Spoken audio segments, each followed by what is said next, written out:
Son Excellence Monsieur Macky Sall, président de la République du Sénégal, et son honorable Barack Obama, président des États-Unis d'Amérique. Ladies and gentlemen, please welcome President Macky Sall, President of Senegal, and His Honorable Barack Obama, President of the United States of America. Thank you. La présentation de l'arrivée des deux chefs d'État. Et tout de suite, on passe à la conférence de presse conjointe entre les deux chefs d'État. C'est parti. Barack Obama, Mesdames et Messieurs, bonjour. Je suis très heureux d'accueillir le président Barack Obama pour son premier voyage en Afrique depuis sa réélection en novembre dernier. Monsieur le Président, je vous souhaite à nouveau la bienvenue, welcome again in Senegal, et un agréable séjour chez nous. Votre séjour parmi nous, Monsieur le Président, fait la fierté du peuple sénégalais et de son gouvernement. Avec cette visite, nous poursuivons ensemble une longue tradition de relations privilégiées et confiantes entre les États-Unis d'Amérique et le Sénégal. Je me réjouis en particulier que vous ayez choisi le Sénégal comme première étape de ce déplacement sur le continent, après m'avoir reçu chaleureusement le 28 mars au bureau ovale. Le président Obama et moi-même nous sommes entretenus sur des questions d'intérêt commun sur le continent africain et au plan international. Nous avons naturellement évoqué des questions bilatérales. En ma qualité de président en exercice du comité d'orientation du NEPAD, j'ai notamment fait part au président de nos projets d'infrastructures africaines et aussi je suis revenu au plan bilatéral sur notre coopération déjà excellente et je l'ai surtout remercié pour le soutien des États-Unis au développement du Sénégal. Nos deux pays ont aussi une vision partagée des valeurs essentielles, la liberté, la démocratie, la coexistence pacifique des cultures et des religions et la bonne gouvernance. Sur ce dernier aspect, le Sénégal salue l'initiative américaine d'Open Government Partnership à laquelle nous adhérons. Nous travaillons ensemble pour protéger et promouvoir toutes ces valeurs communes pour le renforcement de notre coopération bilatérale et la poursuite de nos efforts concertés pour la stabilité en Afrique et la sauvegarde de la paix et de la sécurité internationale. Je voudrais saluer le leadership du président Obama et sa volonté d'impulser une nouvelle dynamique aux relations afro-américaines. Les États-Unis d'Amérique sont un grand pays à la pointe du progrès dans tous les domaines pour une prospérité entre le continent américain et l'Afrique. L'Afrique est un continent en marche, avec un formidable potentiel en ressources humaines et naturelles. De part et d'autre, nous avons une occasion historique d'ouvrir de nouvelles perspectives à nos relations sur la base de complémentarité, en offrant plus d'opportunités à notre jeunesse et en stimulant le commerce et les investissements pour une prospérité partagée. Le Sénégal se reconnaît entièrement dans ce nouvel élan, Monsieur le Président, et je suis disposé à poursuivre avec vous nos efforts dans ce sens. Je vous remercie et je vous cède à présent la parole pour vous adresser à la presse. Well, thank you very much, President Sall, for your generous words and the very warm welcome that we've received from your delegation. On behalf of myself and Michelle, our two daughters, Malia and Sasha, and our entire delegation, it is wonderful to be here in Senegal. Thank you. To all the Senegalese who lined the streets to welcome us, we are deeply touched. We're very grateful for your teranga, your hospitality. I'm making this visit to Africa because, as I've said before, I see this as a moment of great progress and great promise for the continent. It's true that Africa faces great challenges, and meeting these challenges together is a focus of my trip. But all too often the world overlooks the amazing progress that Africa is making, including progress in strengthening democracy. Many African nations have made tremendous strides in improving democratic governance and empowering citizens. Here in West Africa, we see progress in Sierra Leone and Liberia, Cote d'Ivoire, and Niger, in Ghana, and here in Senegal. And that's why I welcomed President Sall to the White House this spring, and that's why I'm beginning my trip here in Dakar. Senegal is one of the most stable democracies in Africa and one of the strongest partners that we have in the region. It's moving in the right direction with reforms to deepen democratic institutions. And as more Africans across this continent stand up and demand governments that are accountable and serve the people, I believe Senegal can be a great example. I'm told there's a word here, diso, which reflects the desire of Senegalese to resolve disagreements through dialogue and not conflict. Senegal has never suffered a military coup. There are free and fair elections, repeated transfers of power peacefully, a vibrant civil society, a strong press, and dozens of political parties. And I have to say, back in Washington, we have our hands full with just two parties. Yeah, 200. Yeah, I don't know how you manage it. But after last year's election here, we were inspired by the citizens of Senegal demanding that their votes be respected and that President Sall be sworn in as the democratically elected leader of this nation. Of course, we all know that democracy is not just what happens on election day. It's also what happens in between elections. So, President Sall, I want to commend you for the ambitious reforms that you're pursuing to strengthen democratic governance.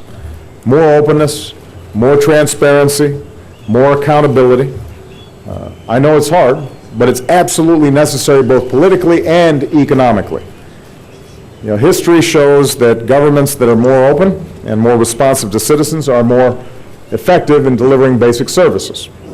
They're also more successful in attracting the trade and investment that creates jobs and lifts people out of poverty. Le commerce et President Sall, l'investissement during our pour discussions, sortir updated me les on his populations reform de la efforts, pauvreté. Le including président Sall m'a parlé des réformes stamp out d'entreprise. corruption. Nous les soutenons. As Il a progress is parlé de made, ces I look réformes forward to en seeing contre la Senegal corruption. join Et the Open justement, Government dans le cadre de Partnership. ces progrès, je me réjouis de because voir just- le Sénégal adhérer à ce partenariat pour le gouvernement ouvert, car comme nous sommes tenus solidaires envers vous lorsque vous avez défendu votre démocratie la dernière, nous voulons aussi être votre partenaire pour les années à venir, pour montrer que la démocratie donne lieu à du progrès, justice et emploi. S'agissant des emplois, le président et moi-même avons parlé de la nécessité d'augmenter notre volume de commerce pour faciliter le commerce et l'investissement mutuel. De notre côté, la loi sur le développement et l'opportunité en Afrique, l'AGOA, prend fin dans 2 ans et je vais chercher des modalités de reconduction et d'amélioration de cette loi pour générer davantage de commerce et d'emploi. Et nous devons travailler davantage au sein de la région. C'est pour ça que j'ai donné ordre à mon représentant du commerce, Mike Froman, de finaliser un nouvel accord d'investissement avec la CEDEAO. Mais à terme, cependant, la croissance et le progrès doivent toucher davantage de populations. Nous pensons qu'il va s'agir d'un développement vaste pour tout le monde. Notre mission a toujours essayé à assurer ce développement élargi par le biais de nos programmes de développement. Par exemple, je suis très fier d'être ici dans le cadre du 50e anniversaire de la présence du Corps de la paix au Sénégal.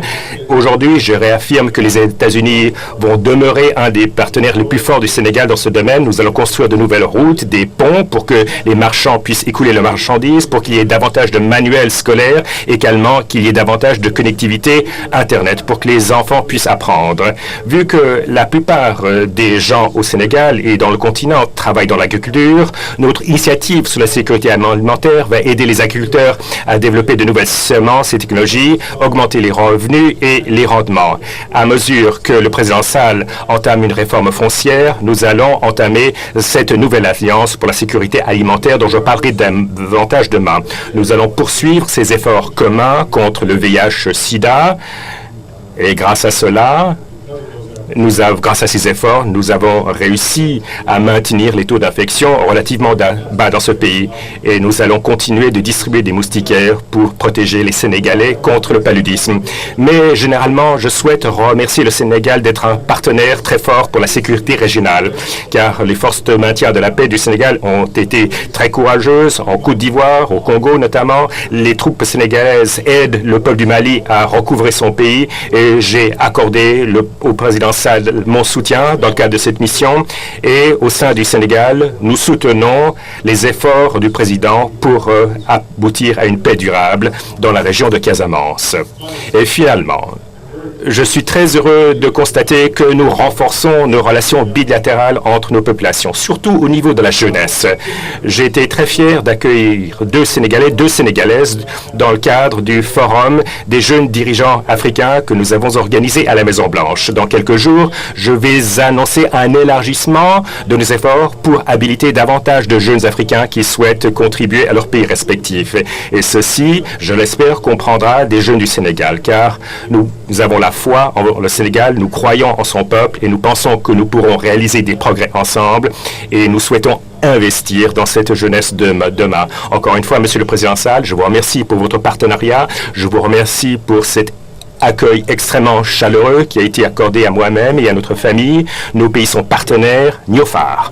Et mon seul regret dans le cadre de cette visite, c'est que je ne serai pas ici suffisamment longtemps pour voir un match de catch, un match de lutte très célèbre du Sénégal. Peut-être pas cette fois, mais la prochaine fois. Encore une fois, je vous remercie. Jérejef. Merci, Monsieur le Président.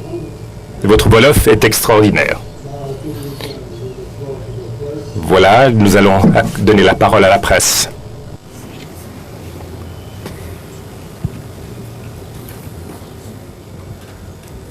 Tidjane Barry, journaliste à Radio-Télévision sénégalaise. Tout d'abord, au nom de la presse nationale et internationale, nous souhaitons la bienvenue à M. le Président Obama. Ma question s'adresse au Président Macky Sall. Monsieur le Président, quel sens peut-on donner à cette visite et surtout quelles sont les perspectives qu'elle ouvre pour le Sénégal et l'Afrique? Je vous remercie. Cette visite est extrêmement importante pour le Sénégal et pour l'Afrique, car il s'agit de la visite du président des États-Unis d'Amérique. Vous savez que ce n'est pas tous les jours qu'on a le privilège d'avoir le président des États-Unis d'Amérique. Cette visite également est importante parce que le déplacement du président Obama va charrier dans son sillage la confiance pour le milieu des affaires. Et nous sommes convaincus que le développement de l'Afrique se fera par le partenariat, par le commerce, la croissance, l'investissement privé. Donc l'importance de sa présence, la confiance qu'il a pour le Sénégal et pour le devenir du continent doit permettre d'établir un pont entre les États-Unis d'Amérique et l'Afrique, surtout dans le cadre du développement de l'investissement privé. Nous avons des valeurs partagées, qui sont les valeurs de la démocratie, la liberté, les droits de l'homme, la bonne gouvernance. L'Afrique a marqué des points très importants sur ces derniers aspects. Il est vrai que l'Afrique a beaucoup souffert par le passé, mais depuis quelques 10 ans, la dernière décennie est une décennie vers la démocratisation et c'est ça les conditions préalables pour le développement du continent. Nous avons énormément de ressources naturelles, énormément de ressources humaines. Nous avons besoin d'infrastructures pour accompagner le développement de ces ressources, mais dans le cadre d'une bonne gouvernance. Autrement, ces ressources ne serviront pas à grand-chose. La présence du président Obama, il vient de le dire, c'est aussi de redonner un nouveau contrat pour l'AGOA, revoir les conditions qui devraient permettre peut-être à des pays comme le Sénégal de pouvoir faire plus, de pouvoir mieux exporter vers les États-Unis d'Amérique, mais c'est également la relation entre la CEDEAO et les États-Unis pour des relations commerciales accélérées. Les États-Unis interviennent déjà à travers différents mécanismes. Le Millennium Challenge Corporation est l'un des derniers qui fait beaucoup de choses au Sénégal avec un programme de 542 millions de dollars qui va permettre la réhabilitation de la route numéro 6 en Casamance, ce qui va contribuer au désenclavement de la région. Dans le nord, la route du nord, mais aussi la cuvette d'Ingalanka pour l'aménagement de 10 000 hectares et l'accroissement de la productivité agricole. De manière générale, le Corps de la paix, l'USAID, bref, tous les instruments de soutien à la coopération devront permettre de booster les relations déjà bonnes au plan politique, mais au plan économique, cette visite, je suis certain, va donner un tonus nouveau dans nos relations. Jessica. Je vous remercie, Monsieur le Président. Vous avez dit que la décision de la Cour suprême sur la loi Doma était une victoire pour tous qui veulent une égalité de la justice en vertu du droit. Mais cela crée des problèmes pour les États qui ne reconnaissent pas les mariages entre personnes de même sexe. Maintenant, c'est à vous que la décision incombe. Est-ce que vous allez faire en sorte que les prestations fédérales, telles que la sécurité sociale, soient accordées à tous les couples où qu'ils habitent? Pouvez-vous parler de la nature historique des décisions d'hier? Est-ce que vous avez demandé au président Sall que l'homosexualité soit dépénalisée au Sénégal? Monsieur le président Sall, je me permets de vous remercier de votre hospitalité. Vous avez dit que vous embrassez la démocratie et la liberté. En tant que nouveau président de ce pays, est-ce que vous allez œuvrer pour dépénaliser l'homosexualité dans ce pays? Puis-je vous demander cette question à vous deux? Encore une question, parce que le monde nous regarde, parce que le président Mandela est dans une situation très fragile. Maintenant, puis-je vous demander de parler de son héritage et que ce qu'il représente pour vous tous? Eh bien, tout premièrement, je pense que la décision de la Cour suprême hier était non seulement une victoire pour la communauté LGBT, mais je crois que c'était aussi une victoire pour la démocratie américaine. Je crois que l'essentiel de notre identité en tant qu'Américains se trouve ce concept fondamental en vertu duquel nous sommes tous égaux devant la loi. Nous croyons en l'équité fondamentale. Et je crois que la décision d'hier signifie la chose suivante. Il s'agit d'une étape de plus pour faire en sorte que ces principes fondamentaux s'appliquent à tout le monde. N'est-ce pas? Lorsque j'ai parlé à Mme Windsor, qui a 83 ans, et j'ai pensé aux 40 années de sa relation et de son partenaire qui est maintenant décédé, et elle qui a vécu assez longtemps pour voir ce jour, grâce auquel sa relation a constitué le moyen de faire en sorte que plus de personnes voient leurs droits reconnus, et cela est un témoignage de l'amour, de l'engagement qu'ils avaient pris. Et ça, c'était unique. Cela est un microcosme de ce que cela représente pour des familles et des enfants dans toute l'Amérique. Je crois que l'Amérique a pu être fière de ce jour. Bien. Comme vous l'avez dit, il y a toutes sortes de ramifications qui en découlent, car la Cour suprême n'a pas pris une décision qui s'applique sur le plan national, mais cela a tout simplement permis aux États de reconnaître la dignité entre personnes de même sexe, et en outre, le gouvernement fédéral peut nier les décisions de ces États. Nous devons maintenant analyser toutes les dispositions fédérales Bien que nous n'ayons pas préjugé du résultat, j'ai demandé néanmoins à mon conseiller juridique à la Maison-Blanche de coopérer avec tous les juristes des ministères pour voir quelles seraient les dispositions, les statuts qui seraient concernés et quelles en seraient les conséquences pour nous sur le plan administratif, à savoir pour appliquer cette règle en vertu de laquelle les prestations fédérales s'appliquent à tous les couples mariés.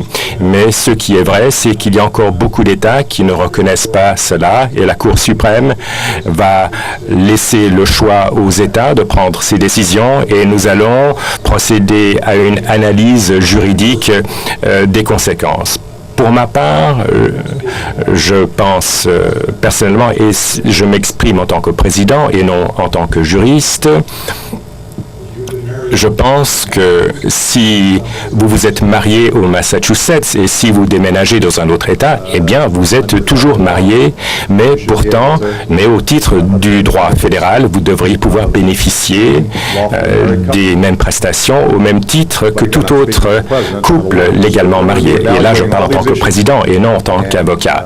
Nous allons analyser toutes ces questions et faire en sorte que nous puissions gérer ces questions de manière systématique et expéditive, car maintenant la Cour suprême a parlé. Il importe que les personnes qui méritent ces prestations les reçoivent rapidement. Je sais par exemple que Chuck Hagel a parlé du travail accompli sur ce terrain par le département de la Défense et ceci se répercutera au niveau de toutes les agences. Bien, cette question n'a pas été mentionnée durant ma conversation bilatérale avec le président Sall, mais permettez-moi de faire une déclaration d'ordre général. S'agissant de la question des homosexuels et des lesbiennes et de leur traitement, cela a été une question mentionnée et controversée dans beaucoup de régions d'Afrique. Je voudrais tout simplement que les Africains entendent ce que je crois tout simplement, à savoir, chaque pays, chaque groupement de population, chaque religion, chaque coutume, chaque tradition, mais s'agissant des points de vue personnels des individus, s'agissant des convictions religieuses, eh bien, à ce niveau-là, les diversités de points de vue doivent être respectées. Mais lorsqu'il s'agit de la manière dont l'État traite les gens, lorsqu'il s'agit de la manière dont le droit traite les gens, et à ce niveau-là, je pense que tout le monde doit être traité à égalité. Je ne crois en aucune discrimination de quelque nature que ce soit. Et cela est mon point de vue personnel. Et je m'exprime en tant que personne qui, bien sûr, vient d'un pays qui a connu une époque où les gens n'étaient pas traités de manière équitable au titre de la loi. Et nous avons dû mener ce combat de longue haleine, ce combat des droits civiques pour que cela se concrétise. Je pense par conséquent que, indifféremment de votre race, indifféremment de votre religion, de votre sexe et indifféremment de votre orientation sexuelle, lorsqu'il s'agit du traitement que vous bénéficiez au titre de la loi de l'État, eh bien, les droits, bénéfices et responsabilités au titre de la loi, eh bien, à ce niveau-là, tout le monde doit être traité de manière égale. Et cela est un principe qui s'applique sur le plan universel. Et le côté positif, c'est que c'est un principe dont il est très facile de se souvenir, car toutes les religions du monde sont basées sur cette notion fondamentale qui est incarnée par la règle d'or, c'est-à-dire vous traitez les gens comme vous souhaiteriez être traités vous-même. Et je crois que cela s'applique là aussi. Finalement, s'agissant de M. Mandela, je vous prie de m'exprimer. Excusez, Monsieur le Président, je sais qu'on essaye chez vous, on ne pose qu'une seule question, mais notre presse essaye d'y ajouter 3 ou 4 ou 5 questions à la fois. Mon premier acte en tant qu'activiste politique, c'était quand j'étais à Occidental College, j'avais 19 ans, et j'ai été impliqué dans le mouvement de lutte contre l'apartheid. C'était 1979-1980. Et car moi-même, j'ai été inspiré par les événements en Afrique du Sud. Et je crois qu'à l'époque, en fait, je ne pouvais pas imaginer que Nelson Mandela pourrait être un jour libéré, mais j'avais lu ses textes, ses discours, et j'ai compris qu'il s'agissait d'une personne qui croyait en ce principe fondamental dont je viens de parler, c'est-à-dire traiter les gens de manière égale, et cette personne a été prête à sacrifier sa vie pour cette conviction. Lorsque j'étais en faculté de droit en 90-91, à ce moment-là, j'ai vu Nelson Mandela sortir de prison après 27 années d'incarcération. Non seulement a-t-il auguré la démocratie et le gouvernement de la majorité et le principe d'une personne, une voix en Afrique du Sud, mais tout aussi important, il a dit « J'accepte mes anciens oppresseurs, mes anciens geôliers, je crois en un seul pays, je crois que les gens doivent être jugés sur la base de leur caractère et non sur la base de leur couleur. » Et cela m'a donné un sentiment, ce sentiment du possible, de ce qui est possible dans le monde. Lorsque des gens intègres, lorsque des gens de bonne volonté travaillent ensemble pour une cause plus vaste. Bien sûr, nous pensons, nous accompagnons le peuple sud-africain dans nos prières. Nous pensons tout particulièrement à la famille de M. Mandela. Je me rendrai dans quelques jours en Afrique du Sud après avoir quitté le Sénégal. J'ai eu le privilège de pouvoir rencontrer Madiba et de discuter avec lui. C'est un de mes héros personnels. Mais je ne suis pas le seul à penser comme cela. Je crois qu'en fait, il est un héros pour le monde entier.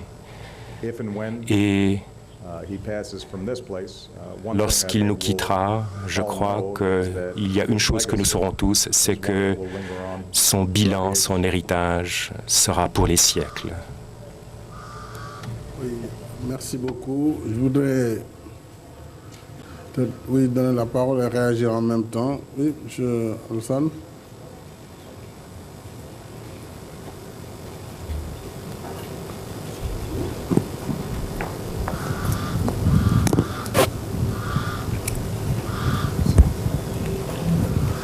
Bonjour, Monsieur le Président. Alassane Samba Diop, directeur de la RFM. Moi, je voudrais poser une question par rapport au contexte sous-régional. Le président Barack Obama est venu ici. Savoir si cette question a été abordée entre les deux présidents et que faut-il retenir de cela. L'autre question, là, les États-Unis interviennent pas militairement, mais ont un envoyé spécial en Casamance. Est-ce que les processus de paix en Casamance ont été évoqués entre les deux présidents? Merci. Je vous remercie. Monsieur le Président. Revenir sur deux aspects avant de répondre à la question de M. Alassane Samba Diop. D'abord, concernant Mandela, je crois que nous sommes tous habités par une profonde tristesse de voir Madiba dans ces conditions d'hospitalisation depuis bientôt 3 semaines. Mon rêve le plus essentiel pour lui aurait été de souhaiter qu'il termine le siècle, qu'il termine ses 100 ans. Mais je crois que Mandela a donné un exemple pour le monde entier. Et pour nous, leaders politiques, je crois que nous devons beaucoup nous inspirer de son humilité et de sa capacité de renoncement, mais aussi de sa grandeur et du pardon qu'il a pu donner comme modèle. Je pense que le président Obama l'a dit, c'est plus qu'un idole pour nous tous quand nous prions pour qu'il recouvre la liberté, parce que même s'il n'est plus là, nous devrions toujours nous inspirer de sa pensée et de son comportement pour que d'abord l'Afrique du Sud continue à être une nation arc-en-ciel, mais que les leaders du monde entier puissent s'inspirer de son exemple. Sur la question de l'homosexualité, Monsieur le Président, vous avez fait un long développement Vous avez dit quelque chose d'essentiel. Il y a des principes généraux que toutes les nations peuvent partager. C'est le respect de la personne humaine, c'est la non-discrimination. Mais ces questions, fondamentalement, sont des questions de société. Et qu'il ne saurait y avoir un modèle fixe, applicable pour toutes les nations, pour tous les pays. Il l'a bien dit, nous avons des cultures différentes, des religions différentes, des traditions différentes. Et même dans les pays où cela est aujourd'hui appliqué, la dépénalisation, le mariage homosexuel, les avis ne sont pas partagés. Le Sénégal, pour ce qui le concerne, est un pays tolérant qui ne fait pas de discrimination en termes de traitement sur les droits inaliénables de la personne. On ne dit pas à quelqu'un « tu ne seras pas recruté parce que tu es un homosexuel ». Tu n'as pas accès à tel emploi parce que tu as une orientation sexuelle autre. Mais on n'est pas prêt à dépénaliser l'homosexualité. Je l'ai dit déjà en Conseil des ministres, c'est l'option du Sénégal pour le moment. Mais tout en respectant les droits des homosexuels. Et nous n'avons pas, pour l'instant, nous ne sommes pas disposés à lever cette disposition de la loi. Ce qui ne veut pas dire que nous sommes homophobes. Mais il faut que la société absorbe ces questions, qu'elle prenne le temps de les traiter sans qu'il y ait une pression ou une force à appliquer par rapport à ces questions. C'est comme la peine de mort. C'est des questions que chaque pays traite. Chez nous, nous l'avons abolie depuis longtemps. Dans d'autres pays, cela s'impose parce que la situation du pays l'exige. Et nous respectons en fait le choix de chaque pays. Mais soyez rassurés, le Sénégal est un pays vraiment de liberté et les homosexuels ne sont pas pourchassés. Mais pour le moment, il faut aussi qu'ils respectent le choix des autres Sénégalais. Et surtout, nous avons des questions en discussion aujourd'hui sur l'adoption, par exemple des enfants. C'est un débat, même au sein du gouvernement, très actif. L'Assemblée nationale va prendre le relais. Donc ce sont des questions qu'il faut laisser à la société. Elle régulera en fonction de l'évolution des mentalités, en fonction évidemment de ce que les gens considéreront comme acceptable ou pas acceptable. Sur ce plan, c'est ce que je voulais dire. Pour revenir maintenant très rapidement sur la question de la sous-région marquée par la crise au Mali, bien entendu, nous en avons discuté très longuement et j'ai remercié le président Obama pour le soutien des États-Unis. Vous savez qu'aujourd'hui, ce sont les États-Unis qui donnent toute l'alimentation, quasiment tout le carburant utilisé par la ministrement, la force donc des Nations Unies pour le Mali, et qui intervient bien sûr au plan de la logistique après que la France ait eu une réaction que nous avons approuvée avec l'intervention de la force Serval. Nous avons travaillé aussi à développer un modèle de coopération. Le Sénégal coopère beaucoup avec les États-Unis au plan militaire et nous souhaitons, compte tenu de la permanence de cette menace globale du terrorisme, mais également des autres fléaux comme la drogue dans la sous-région, la traite des personnes, la circulation des armes et le piratage, nous avons souhaité et retenu de poursuivre la coopération et nos gouvernements, nos services respectifs vont poursuivre en tout cas ces consultations afin d'arriver à une plus grande efficacité pour les forces africaines, puisque je pense qu'il est temps aussi que l'Afrique règle les problèmes sur le théâtre africain. Pour ça, nous avons besoin du soutien des États-Unis en termes de capacité, en termes de matériel, en termes d'entraînement. Mais nous serons prêts pour faire face. Et le Sénégal continuera à fournir des soldats pour le maintien de la paix dans le monde. Il l'a dit, nous sommes présents aujourd'hui dans plus de 5 pays avec plus de 2000 soldats et nous pourrons monter en puissance si nous avons l'accompagnement nécessaire. Voilà, Monsieur le Président. Et pour terminer, la Casamance, bien sûr, nous l'avons évoqué. Je l'ai remercié aussi pour l'intérêt porté par les États-Unis sur la résolution de ce conflit. Il m'a encouragé dans les efforts de paix. Et j'ai sollicité également la contribution américaine dans les projets de développement, puisque l'une des réponses face à cette crise, c'est également de donner une perspective économique. faut la réconciliation, il faut la réinsertion, il faut le développement durable en Casamance. Et sur toutes ces questions, nous avons discuté. Et je remercie le président pour l'intérêt qu'il porte au Sénégal et à la Casamance. Thank you. Major. Monsieur le Président Sall, nous vous remercions de votre hospitalité. Nous sommes très heureux dans votre pays. Monsieur le Président Obama, deux sujets. S'agissant de vos commentaires concernant l'égalité, pouvez-vous nous donner votre réaction viscérale par rapport à la décision de la Cour suprême? Qu'allez-vous faire? S'agissant de l'affaire Snowden, il y a beaucoup de développements. On nous fait savoir qu'il pourrait avoir un sauf-conduit pour l'Équateur. Est-ce que vous allez utiliser des actifs militaires pour intercepter M. Snowden s'il quitte un jour la Russie pour chercher sauf-conduit vers un autre pays? Est-ce que vous n'êtes pas le président Xi de Chine ou le président Poutine personnellement? Dans le cas contraire, pourquoi? Et quel est votre niveau de frustration ou de colère compte tenu de la défiance et de l'indifférence russes qui ont totalement compliqué le dossier de M. Snowden et qui a donné lieu à un jeu international de chat et la souris, et cela vire presque à la farce.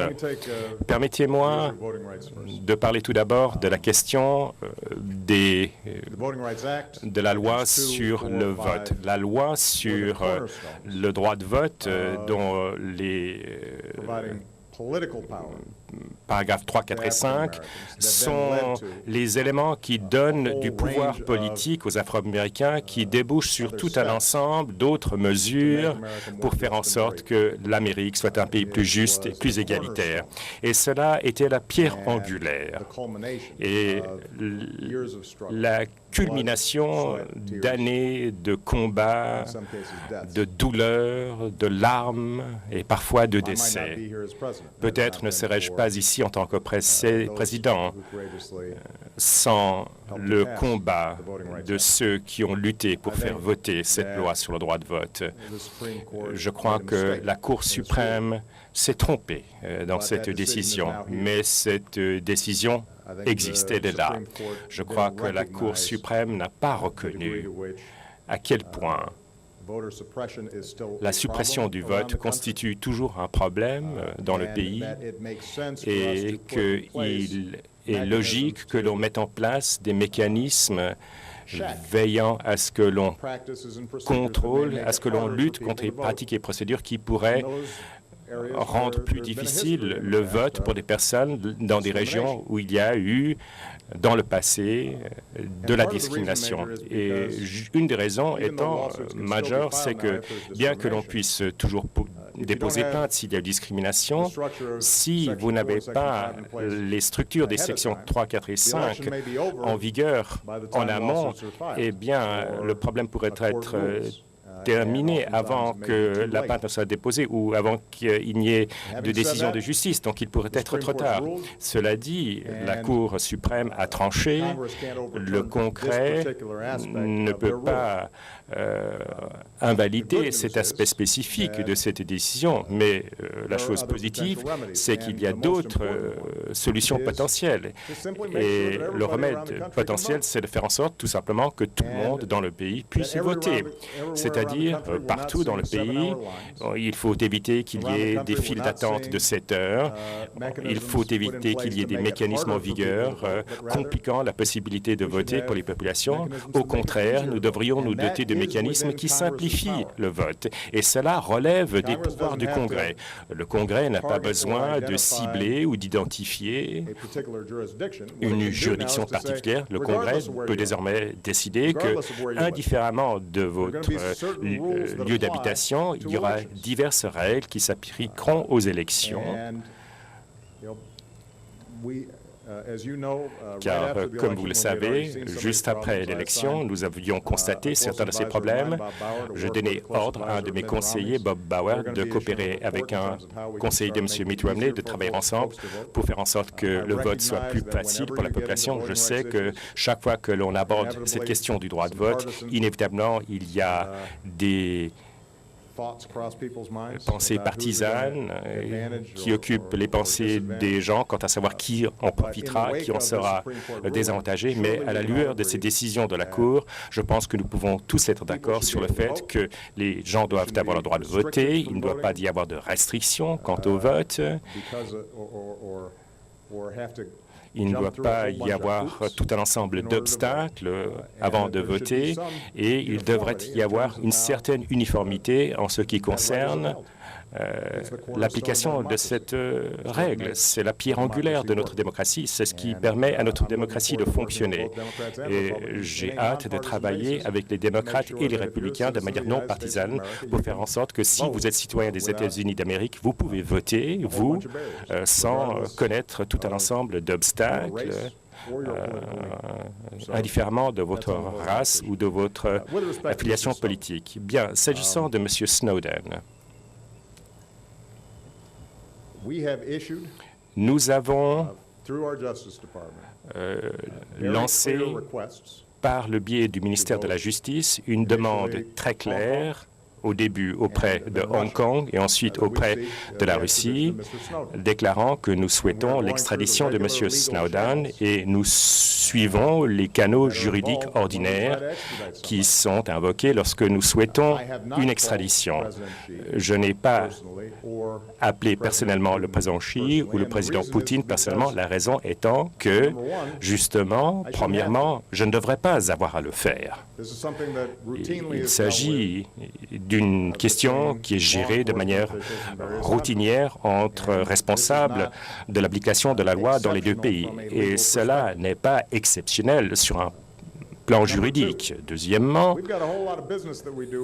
nous avons beaucoup de dossiers en commun avec la Chine et la Russie et je ne vais pas faire en sorte qu'un seul dossier concernant un seul suspect que nous souhaitons extrader, que ce dossier soit élevé au niveau où je sois obligé de marchander sur tout un ensemble d'autres dossiers, tout simplement pour faire en sorte qu'un individu soit extradé pour qu'il puisse être confronté à l'appareil judiciaire aux États-Unis. Je comprends pourquoi cette affaire est fascinante pour la presse. Je suis sûr qu'on en fera un téléfilm un jour ou l'autre. Mais s'agissant des intérêts des États-Unis, les dégâts ont été causés à la suite des toutes premières fuites. Et ce sur quoi je me concentre, c'est de faire en sorte que, premièrement, nous fassions tout notre possible pour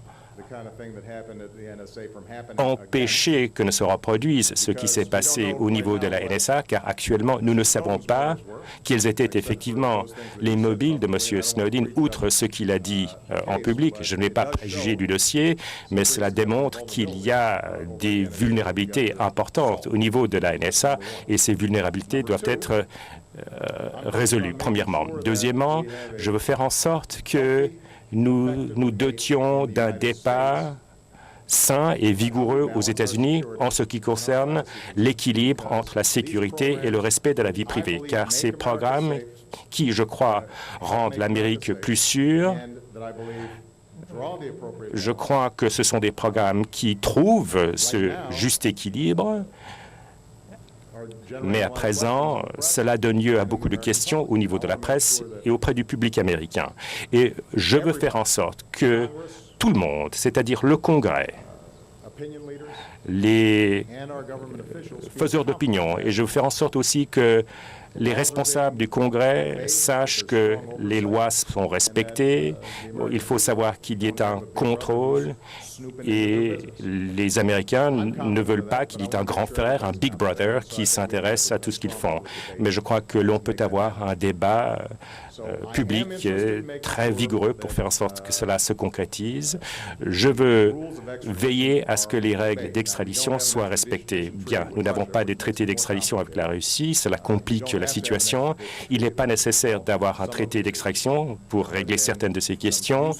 Il y a eu des conversations utiles qui ont eu lieu entre le gouvernement américain et le gouvernement russe. Et ce que je continue d'espérer, c'est que la Russie ou d'autres pays qui pourraient accorder l'asile à M. Snowden, je voudrais que ces pays reconnaissent le fait qu'ils font partie de la communauté internationale. Il faut que ces pays respectent le droit international et nous allons continuer de mener ces efforts auprès de ces pays en ce sens. Toute dernière question. Non, je ne vais pas envoyer des avions à réaction pour arrêter un hacker, un pirate informatique de 29 ans. En fait, ce que je dis, c'est que il dispose de ces documents, il a divulgué certains de ces documents, pas tous, mais les dégâts occasionnés portent essentiellement sur l'existence, sur le fait même de certains de ces programmes. À présent, nous ne savons pas encore quels autres documents ils souhaitent révéler. En revanche, ce dont j'ai confiance, c'est que notre mode de gestion de ces programmes respecte les lois votées par le Congrès. Il y a le contrôle des tribunaux FISA qui est en vigueur. Et nous essayons de déclassifier autant de documents que possible pour faire en sorte que le peuple américain et nos partenaires internationaux aient confiance en notre mode d'opération. Je suis toujours préoccupé par ces autres documents qu'ils pourraient avoir. C'est notamment pourquoi nous souhaitons faire en sorte que M. Snowden soit appréhendé. Mais nous allons continuer de faire en sorte que nous suivions ces canaux bien établis, ces règles bien établies pour essayer de régler cette situation. Dans l'intervalle, nous avons d'autres dossiers à gérer. Par exemple, nous sommes ici en Afrique et je ne veux pas que l'on oublie la raison de notre présence en Afrique. Le fait est que en Afrique,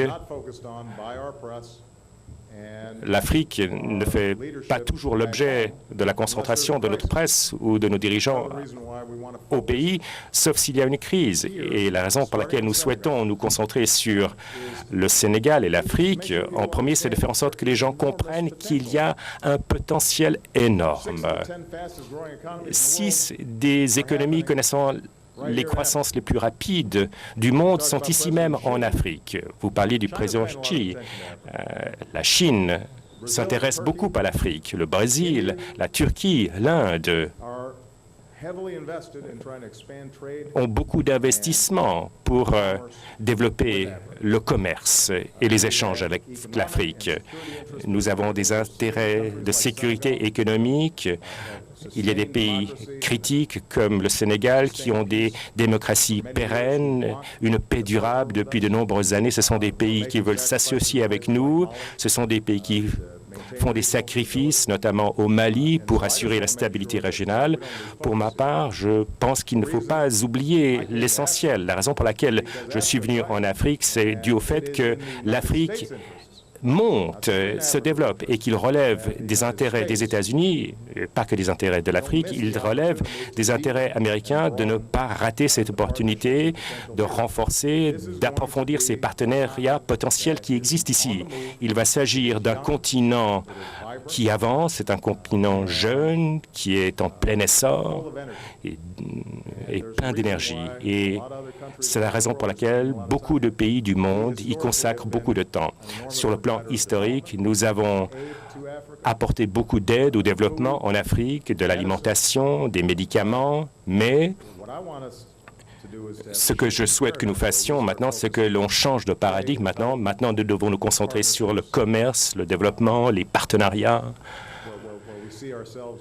Et en fait, nous allons être des bénéficiaires et non seulement des donateurs dans le cadre de la relation avec l'Afrique. Et c'est justement ce qui intéresse le président Sall. Oui, c'était une réponse très longue. Vous posez des questions très intéressantes. Nous vous remercions de votre présence. Bon séjour.